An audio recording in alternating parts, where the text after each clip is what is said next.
A Dog and Her 12 Boys, Season 1, Gatelock Prime, Episode 13, Zombie Liquid, Bone Tunnel, Part 3.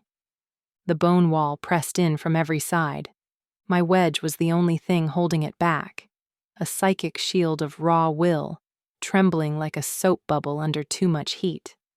The boys huddled behind me in a pocket no larger than a horse stall. My tail shook once, then went still. We had dug a hole, 2 feet down. More bone.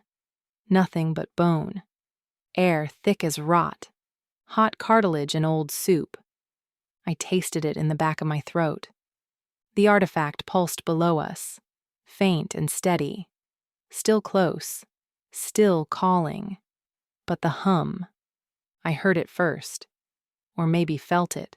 A vibration in my skull, crawling down my spine. The bone wall was singing, a low, negative frequency. It rattled the blood in my ears. I dropped the wedge for a heartbeat and almost lost the pocket.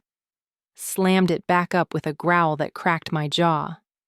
"Minute," I said. "I need 1 minute to think." The hum dug deeper, teeth on edge, gums bleeding. The boys whimpered low, all except Boy 3. He just stared into the dark, lips pressed tight. I threw my head back and let the sound out.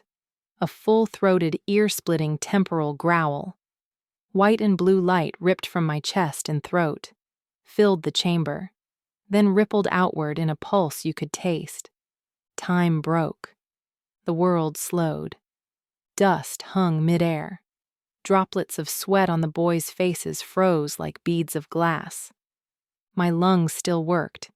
My eyes still moved. The hum kept on in the back of my head. I padded forward and sniffed the wall. Old marrow. Blood gone sour. Bone damp but flexing like muscle.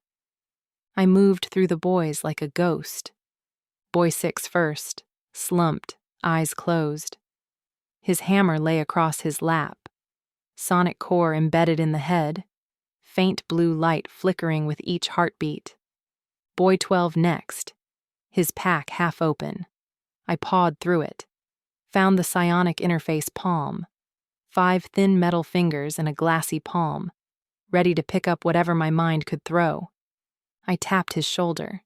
He twitched awake, eyes wide, then slow with the temporal drag. "On your feet," I communicated via the lattice. He blinked.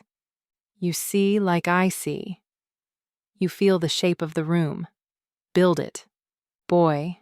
12 nodded once and his hands steadied. He set the interface palm on the tunnel floor, socketed the sonic hammer into its base. His fingers moved with a craftsman's confidence, bridging wires with steady sparks. I smelled the flux burn and warm copper. His nose started to bleed. He didn't stop. Boy 6 stirred weakly. I pressed a paw to his chest. Rest. He's got it. 2 minutes stretched into a lifetime in frozen time. The hum rattled my teeth. Then, click. A hum answered the hum. Higher. Angrier. Hours. I filled the storage crystal with rage at the correct frequency. "Center," I ordered in his mind. The boys crawled to the middle pocket, circling tight. Boy 12 set the device down like it was holy. "Trigger." He hit it. Boom! And big flash. The sonic-psionic blast was a white sun in the dark. The tunnel rang like a cathedral bell underwater. Bone walls shattered. Shards hung in the air, turning to powder before they hit the floor. Our wedge collapsed, but nothing pressed in anymore. The boys screamed and coughed. 1 or 2 bled from the nose, just like 12. Boy 5 held his ears, rocking. Boy 9 vomited in slow motion against the wall. I stood still, breathing, listening. The last fragments fell as dust. We were ankle-deep in bone powder. It smelled of chalk and wet teeth. Boy 8, always the slowest, wiped his eyes and blinked up at me. The hum was gone. Then, faint as smoke, another smell reached me. Hot. Meaty. Burnt. I turned my head toward the side corridor, nostrils flaring.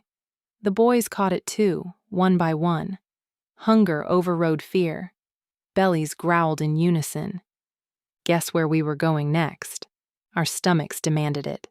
Side corridor. We walked, leaving the bone graveyard behind.